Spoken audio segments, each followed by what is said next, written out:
दो कॉलर्स हैं मुंबई से, शबाना फिर सुधा जी। जी शबाना, सवाल बताइए। अस्सलाम वालेकुम। वालेकुम अस्सलाम। वालेकुम सलाम। जी, मेरा सवाल ये है कि मेरे को किडनी में 3 इंच का और 4 इंच का पत्थर है। मैं मोबाइल रखूंगी, उसके बाद आप जवाब दीजिए, क्योंकि मैं भूल गई थी 2 मिनट के बाद वो टीवी चालू किया, आवाज बढ़ाया। जी और मेरे को सिस में थोड़ा वो है, बबल जैसे दिख रहे हैं। मैंने एक गायनेकोलॉजिस्ट को भी बताई, तो बहुत पैसा खींच ली उसने। तो रिपोर्ट देखी है, तो पहले फीस भी ले ली, फिर बाद में 2-3 टेस्ट कराई तो उसने 1000 रुपये खींच ली। फिर और एक डॉक्टर को बताई MBBS, तो उन्होंने भी 1000 रुपये खींच लिया, टेस्ट करवाए सब। तो खैर फिर भी मैं डॉक्टर को बताया आपका तो नुस्खा मैं लेती हूँ, और मैं तो आपके साथ 13 साल से जुड़ी हूँ, जब से मैं मुंबई में आई। 8 साल पहले मैं तो आई भी थी। ये हम नुस्खे लोगों को बताते भी है। ये तो आप लोगों का जो आपका है चैनल है, ये सब जो खिदमत कर रहे हैं, दाई में खिदमत है, और आपकी आखिरत का सौदा हो गया ये। और आप अकेले एक मसले पे दुआ करते हैं हकीम साहब, लेकिन आपके लिए लाखों करोड़ों लोग दुआ कर रहे हैं ना। तो सुबह के टाइम तो प्रोग्राम रखना ही रखना है आपका। रिटायरमेंट का तो बिल्कुल अब नाम मत लीजिए प्लीज। उससे हौसला मिलता, हमको हिम्मत मिलती, हमारी परेशानी में भी आपकी बातें हमको मदद करती।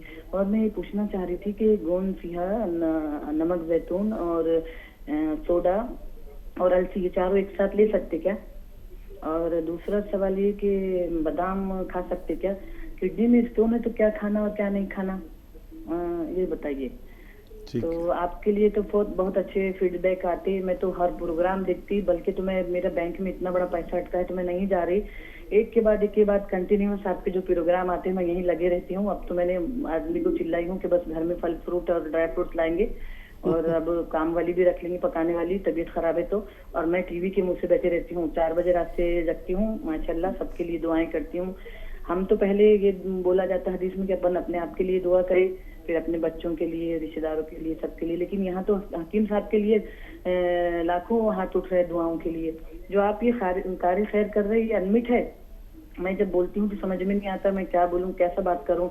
एकदम इतना जज्बाती हो जाते हैं हम लोग। और शगुफ्ता आप भी बहुत दुआओं के लायक है, और आधा असर तो आप में हकीम साहब का है। माशाल्लाह, अल्लाह ताला उनको सेहत तंदुरुस्ती दे कि हमारे लिए आए बैठे, वही काफी है कि वो हमारे लिए इतनी अच्छी बातें करते हैं हौसले मन की। तो हमारे को बहुत तसल्ली होती है, बहुत अच्छा लगता है। हम दूसरे व्यूवर्स के मुकाबले इतने अच्छे नहीं है, लेकिन जो दयावंती है और जो दूसरी कल एक लेडी आई थी जो टीचर थी, जो इंग्लिश में भी बहुत अच्छा इंग्लिश में बात कर रही थी, वो बहुत अच्छी, तो वो बहुत अच्छी। और ऐसा ही नहीं है कि हमारी मिल्लत के लोग जुड़े हैं, हर लोग जुड़े हैं हकीम साहब से, और सब भी दुआएं दे रहे हैं। दुआ रूह से निकलती है गुफ्ता, दुआ जो है ना ये रूह से निकलती है। ये इसमें जबान का जरिया बना दिया अल्लाह ताला ने। मैं भी एक टीचर रह चुकी हूँ, MA हूँ उर्दू से, BEd हूँ, मैंने पढ़ाई हूँ अपने मुल्क में 15 साल, मेरी 11 साल की बेटी है।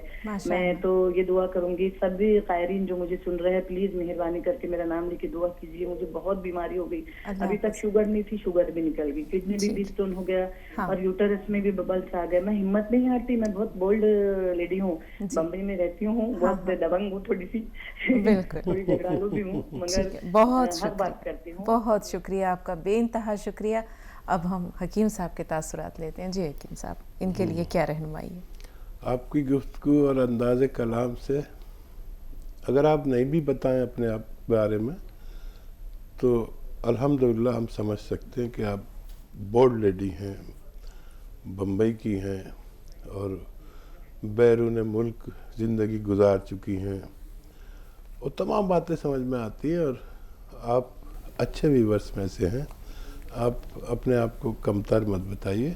आपने जो भी बात की है बहुत तसलसल से की है, और तहजीब व तमद्दुन से की है। अल्लाह आपको सलामत रखे, और ज़रूर आपके अमराज में भी फ़ायदा मुमकिन होगा। देखें, नुस्खा एक ही है, फ़ायदे सारे होना मुमकिन है। ये करें कि महाराष्ट्र में मैं रहा हूँ तकरीबन 20-25 साल। गूलर के पेड़ पाए जाते हैं वहाँ पर। गूलर आप समझ सकते हैं, गूलर कहते हैं गाँवों में। इसके पत्ते को बकरी बकरा बहुत शौक़ से खाते हैं। जब ईद बकरा ईद आती तो हर जगह पाए जाते हैं, जहाँ जहाँ बकरे मिलते हैं। तो इसके 2-3 पत्ते आप या तो पीस कर या चबा कर खा लें। गूलड़ के पत्ते, ये दुनिया का बेहतरीन नुस्खा माना जाता है। इससे लोगों को फ़ायदा जल्द होता है। और खाना है 3-4 गूलड़ के पत्ते दिन में 1 बार, और 2 गिलास पानी में 1 या 2 नींबू निचोड़ दें, ठीक है। और 1 या 2 चुटकी नमक ज़ैतून मिलाकर इसको पी लें। सुबह खाली पेट पिए तो बेहतर है, वरना किसी भी वक्त ले सकते हैं, लेकिन पूरे दिन में एक ही खुराक लें। 1 दिन, 2 दिन, 4 दिन से 10 दिन तक कभी भी आपकी पथरी बाहर आ जाएगी, ऐसा मेरा तजर्बा है। और दर्द हो तो दर्द की दवाएं साथ में रखें, ज़रूरत पड़े तो इंजेक्शन भी लगवा लें। वो पथरी जब निकलती है तो तकलीफ़ देती है, उस वक्त अपने मालिश से इंजेक्शन या दवा लें फौरी तौर पर। और जो बबल्स आ गए हैं उसके लिए एक नुस्खा, गोंद चिलगोज़े का एक गोंद आता है, असली लें, और एक चुटकी में जितना आ जाए, ये रॉ मटेरियल है, ये खा लें और पानी पी लें, बस काफ़ी।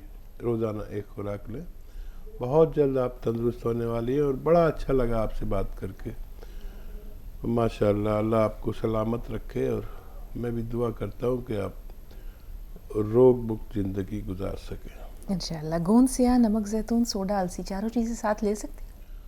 हाँ, ये सब चीज़ें एक साथ ले सकते हैं जी। बादाम ले सकती हैं ये? बादाम अगर किसी को कब्ज़ ना करे तो बादाम खाना अच्छा है। बादाम जितने बारीक पीस लो उतना फ़ायदेमंद है।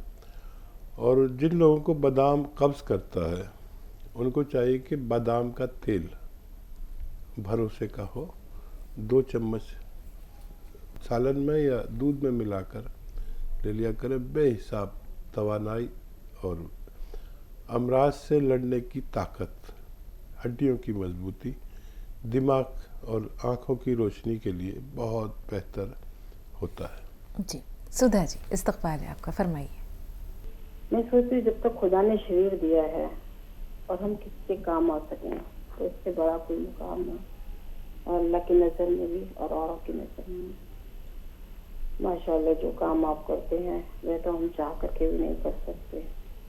हम तो आपके पाँव के धूल के बराबर भी नहीं बन सकते। रही बात आपकी तबीयत की, हर समय आप करोड़ों लोगों की दुआओं में रहते हैं, उन्हें तो कुछ हो ही नहीं सकता। ये तो अल्लाह को भी बहुत प्यारे होते हैं। मैंने अपने जीवन में एक ही बात आपसे सीखी है, मैं हर समय पूजा में रहती थी। जब से आपसे जुड़ी हूँ मेरी जिंदगी का रुख बदल गया। हर की खिदमत करने में जो मजा आता है उसका कोई मुकाबला नहीं। लगता है मेरी सेवा ही मेरी पूजा बन गई। क्या कहने, बहुत उम्दा सुधा जी, बहुत उम्दा। मैं आपसे उम्र में बहुत बड़ी हूँ, फिर भी हर समय काम में लगी रहती हूँ। मुझे फुर्सत नहीं। 4-4 घंटे में किचन में काम करती हूँ, 4-5 घंटे में स्टिचिंग करती हूँ, और बाकी समय भगवान के साथ रहती हूँ। जो भी मिलता है मुझे यही कहता है कि आप पहले किसी भी ज्यादा एक्टिव हो गई हो। जी उनका ये मेरा कमाल नहीं है, सब मेरे हकीम साहब का कमाल है। बिल्कुल जब से उनकी सोबत में आई हूँ तब से मेरी जिंदगी संवर गई। बिल्कुल। जितना शरीर को गवारा करें आप उतना काम कीजिएगा, लेकिन लोगों की खिदमत करना ना छोड़िए। आजकल डॉक्टर का पेशा महज एक पैसा कमाना है। हर कोई आप जैसे नहीं हो सकता। बिल्कुल लोग बहुत दुखी हैं, सबको आपकी जरूरत है। बिल्कुल। जी कतई आपकी कलामी बात के लिए माजरत, कल आपका एक सवाल रह गया था, बहुत मलाल है। कल आप कोई सवाल करना चाह रही थी और हम वक्त की कमी की वजह से शायद आपका सवाल नहीं ले पाए। हाँ था तो सही बेटी, मुझे भी याद नहीं है तो क्या जी सवाल वो था? कोई सवाल है आज आपका? तासुरात हैं, जज्बात हैं, एहसासात हैं, बहुत प्यारे जज्बात हैं। जी हकीम साहब। बड़ा मुश्किल से बोलना पड़ता है जब सुधा जी का से बात हो जाती है, तो बोलने लायक कहाँ छोड़ते हैं ये। और सुधा जी का मुझे पता चला इंटरव्यू भी आया है। हमारी टीम सुधा जी का इंटरव्यू लेकर आई है और हमें उनकी तरफ से बहुत सारे उनके हाथों के बने हुए व्यंजन भी मिले हैं, बहुत सारे। क्या कहने, और आप खुशकिस्मत हैं। और उसमें नमकीन, एक मखसूस नमकीन जो ज़्यादातर मैं इस्तेमाल कर रहा हूँ। और किस कदर आपकी मोहब्बत और कितना मना करने के बावजूद एहसान से लाद देती हैं। और मेरी बीवी बार बार कह रही है सुधा जी से मेरी बात कराओ, और मैं उनको कुछ गिफ्ट भेजना चाह रही हूँ। अब मैं इनकी बात नहीं करा रहा कि ये लोग जुड़ गए तो कहीं ऐसा ना हो कि मेरी मोहब्बत में ये लोग तकफीर करने लगे, तो मैं इन लोगों की बात नहीं होने दे रहा। आप बताइए क्या करूं। यहाँ पर एक बात याद आई कि उसका बड़ा खूबसूरत वाक़या याद आ गया। एक आदमी के पास एक शेर था, एक बकरी और घास की टोकरी। अब उसे नहर पार करके उस तरफ जाना है। मुश्किल बात यह है कि उसकी जो नाव है उस पर एक वक्त में उसके अलावा एक ही चीज़ आ सकती थी। अब उसे ये तमाम सामान नहर के उस पार लेके जाना है। बहुत हैरान, क्या करे क्या करे क्या करे। फिर उसने सोचा कि हाँ, एक तरकीब आई मेरे जहन में। अब कैसे वो लेके जाएगा। उसने कहा सबसे पहले बकरी को लिया, बकरी को अपनी नाव पर बिठाया, उस पार छोड़ के आया। यहाँ शेर और घास दोनों का मेल नहीं है। फिर उसने कहा वहाँ से खाली आई कश्ती। फिर उसने क्या किया कि यहाँ से उसने घास की टोकरी को उठाया, घास की टोकरी अपनी नाव में डाली, उस पार पहुँचाया और वापसी में बकरी लेता आया। बकरी को यहाँ बांधा और इस बार शेर को लेकर गया। फिर शेर और घास वहाँ जमा हो गए, बकरी यहाँ अकेली थी। अगली बार वो जब गया तो उसने फिर अपने साथ साथ उस बकरी को भी नाव के पे बैठा के उस पार पहुंचा दिया, और यूं उसका बखैर वाफियत तमाम सामान वहाँ पहुंच गया। तो ये जो समस्या है कि आप भी हैं माशाल्लाह, सुधा जी भी हैं और आपकी अहलिया भी हैं, सब एक दूसरे से बहुत मोहब्बत करने वाले हैं, लेकिन तराजू तो दो ही हैं, पलड़े तो उसके तराजू के दो ही हैं। अब किसकी मोहब्बत में का पलड़ा जो है वो झुक जाए, किसका हल्का हो जाए, ये तो मोहब्बत देने वाले पर मुनहसर है हकीम साहब। सब मोहब्बत करने वाले लोग। हाँ, अच्छा दुकानदार तो वो है जो कुछ भी करे लेकिन अपने ग्राहक को जाने ना दे, जाने ना दे, बिल्कुल। तो मैं इंशाल्लाह बात कराऊंगा। ये तो मैं मजाक कर रहा हूँ, लेकिन दोनों लोग मोहब्बत करने वाले हैं। और बहुत शुक्रिया आपके जुड़ने का। हम आपकी बातों का जवाब नहीं दे पाते, और तबीयत अलील होने की वजह से हम ज़्यादा किसी से बात नहीं कर पाता हूँ, फ़ोन भी बंद रखता हूँ। और क्योंकि 2 महीने हो गए थे आप लोगों से जुड़े हुए, तो तबीयत ख़राब होने के बावजूद मैं 1-2 बार जुड़ता हूँ।